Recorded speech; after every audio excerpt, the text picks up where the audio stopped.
Here's what's acceptable to everybody: being on time, right? Not being on time is acceptable probably, to a lot of people, but some, it's going to cost you. Now, the mind must be nourished. It's got to have good food. Food for thought. Bread for the head, we call it. Yes, you need a slice of toast in the morning, right, for your body, but you need a slice of cassette. A slice of cassette you put in the car system and listen and listen. Let something feed your mind. Stand guard at the door of your mind. Don't just listen to anything and everything. Make sure that you're your own best filter of what goes into your mental factory and spins out the fabric of your life in the future. Stand guard at the door of your mind. What is it that might be the key that you learn to let go of something? And this letting go is of course going to be uncomfortable. Why? Because it is something that no one, normally in our school systems you don't find the subject how to let go, you find the subject how to get more. And so that means in that moment when people are getting confronted the first time with this type of teachings it's uncomfortable. And so someone is always confronted. Here then he's brought down. Then he gets message how he will build himself up again. Then he gets smashed down again, and so it continues when we as humans feel something is lacking. The answer is just consume more, which means just go out and look where you're going to find something that is going to fill up that gap, to fill up that hole that you are feeling. That is the approach that we have outside. You need a good library. And in this library you need all kinds of diversity. You need a book on Gandhi and you need a book on Hitler. Gandhi to show you how high and lofty someone's ambitions that are noble can go, and the other one to show you how despicable and low someone can sink in terms of pure evil embodied in a human. Don't be afraid of the debate. Don't be afraid of the health debate. Don't be afraid of the religious debate, the spiritual debate. Don't be afraid of something you believe in to be challenged, because that's where the vigor and the flourishing of something is. It survives the debate. If it survives the debate, it's a pretty good idea. A senator in Washington, D.C. says, I got a great idea. Somebody says, oh, let's grab it and run with it. Say, no, we don't just grab it and run with it. What's the Senate for? To debate.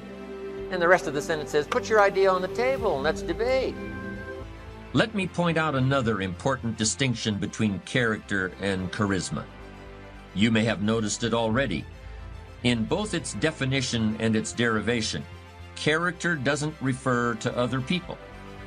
It doesn't refer to having power over other people or getting other people to follow you or gaining favor with other people. Character is something that you have and that you are. You could be marooned on a desert island and your character would still be important. In fact, it would likely be very important in that situation. But charisma wouldn't do you any good at all. Charisma requires the presence of others, while character is all about you.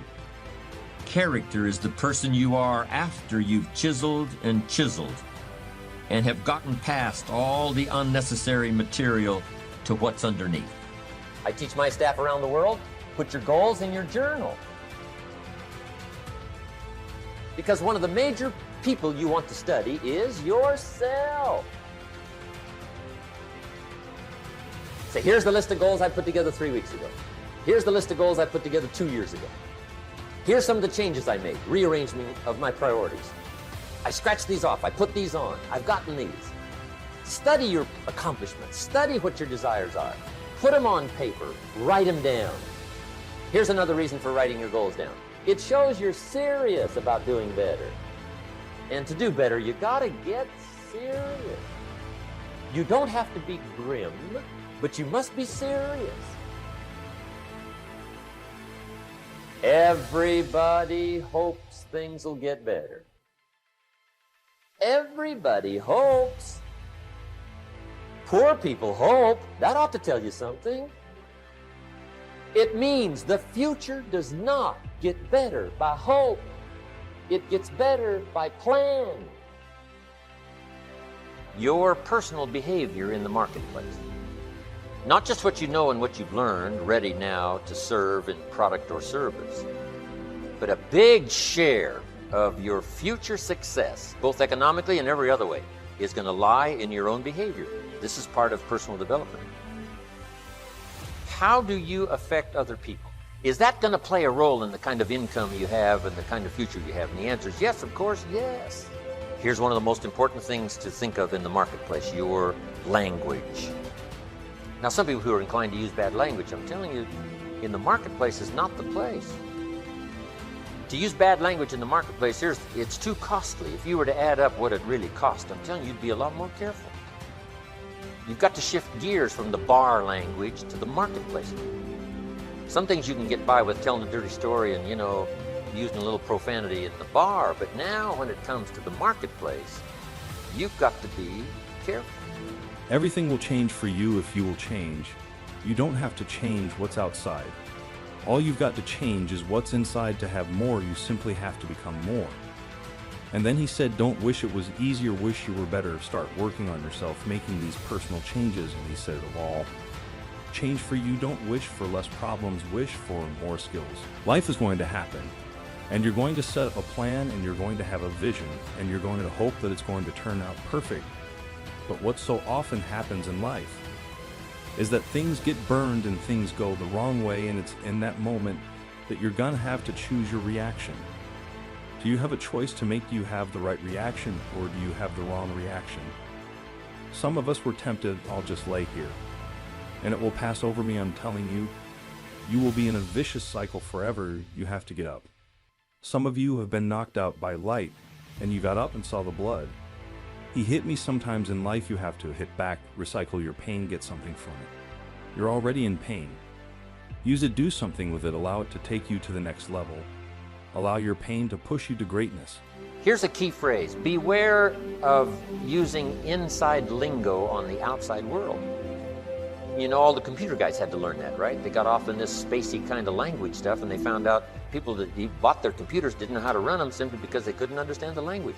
Now they had to say, well, we can use this language among ourselves, the computer lingo among ourselves, but we got to shift gears now in the marketplace and make this user-friendly in terms of language that people can understand. So, strange language in the inside circle of business and so on is okay, but you have to sort of shift gears now when you get out into the marketplace. Get up, your mama needs you, your daddy needs you, your children need you. Get up, your why is going to push you when you can't push yourself. When you want to quit and give up, your why is going to give you that edge you need, that advantage you need, that lift that you need to get to the next level. Your why, you better go inside. You're still looking outside for the stuff that's already. Inside, you're still looking for someone to save you when you're already your superhero. You're looking for some information from somebody when you already got what you need in your head. It's just time for you to get up and be the best version of you.